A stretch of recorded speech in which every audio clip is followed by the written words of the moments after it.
આજરોજ અમે યુવા ક્રાંતિ ગ્રુપ થકી યુવા ક્રાંતિ ગ્રુપ દ્વારા આજે દહેજ ઇન્ડસ્ટ્રીયલ ઝોન છે, જે આજે વિશ્વમાં સૌથી મોટામાં મોટો ઇન્ડસ્ટ્રીયલ ઝોન છે, છતાં પણ કહેવાય ને કે ઘરના છોકરા ઘંટી ચાટે અને બહારના છોકરા લોટ ખાય, એવી પરિસ્થિતિ આજે દહેજ જીઆઈડીસીમાં દેખાઈ રહેલી છે. બરાબર. આજે સ્થાનિક લોકોને, લોકલ લોકોને ત્યાં હવાનું પ્રદૂષણ ખાવાનું, જમીનનું પ્રદૂષણ વેઠવાનું, જળ પ્રદૂષણ, બધા જ પ્રદૂષણ આજે આપણને કંપનીઓ ભેટમાં આપી રહેલી છે.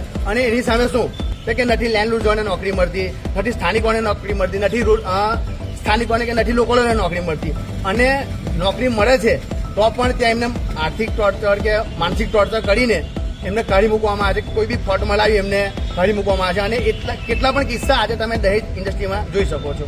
આજે તમે જોઈ કોન્ટિનેન્ટલ કાર્બન છે, એવી તો દહેજ ઇન્ડસ્ટ્રીમાં કેટલી કંપનીઓ છે જે સ્થાનિકોને, લોકલોને આ રીતે માનસિક ટોર્ચર કરીને કાઢવા માટે આગળ વધી રહેલી છે, કાઢી રહેલી છે.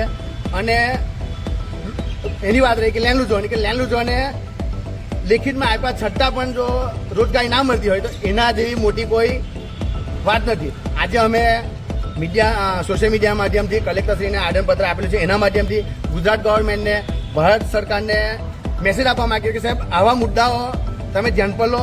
જો સ્થાનિકોને રોજગારી નહીં મળે તો સ્થાનિકો ક્યાં જશે?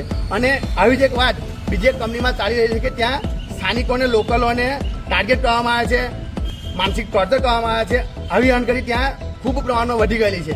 અને જો આવું નવું થશે ને આનું જો સોલ્યુશન નહીં આવે તો અમે કંપની પર, કલેક્ટર કચેરી 200, 500, 1000, 1500 જેમ બને વધુની સંખ્યામાં આંદોલન કરીશું. અને જે પણ કંઈ થશે, બરાબર, એની સંપૂર્ણ જવાબદારી જે તે કંપનીની, હું જે કહી રહ્યો છું એ જે કંપનીના મેનેજમેન્ટની રહેશે. કંઈ પણ થશે એની જવાબદારી, બરાબર. પોલીસને પણ અમે હવે બધું આગળ જે છે સ્ટેપ બાય સ્ટેપ કાર્યવાહી કરી રહ્યા છે. જો આનું નિરાકરણ નહીં આવે તો અમે ગાંધી ચિંધ્યા માર્ગે આનું આંદોલન કરીશું. એટલે દહેજની જે કંપનીઓ છે તે આના પર ધ્યાન આપે, નહીં તો અમે ઉગ્ર આંદોલન કરવા તરફ આગળ જઈ રહેલા છે.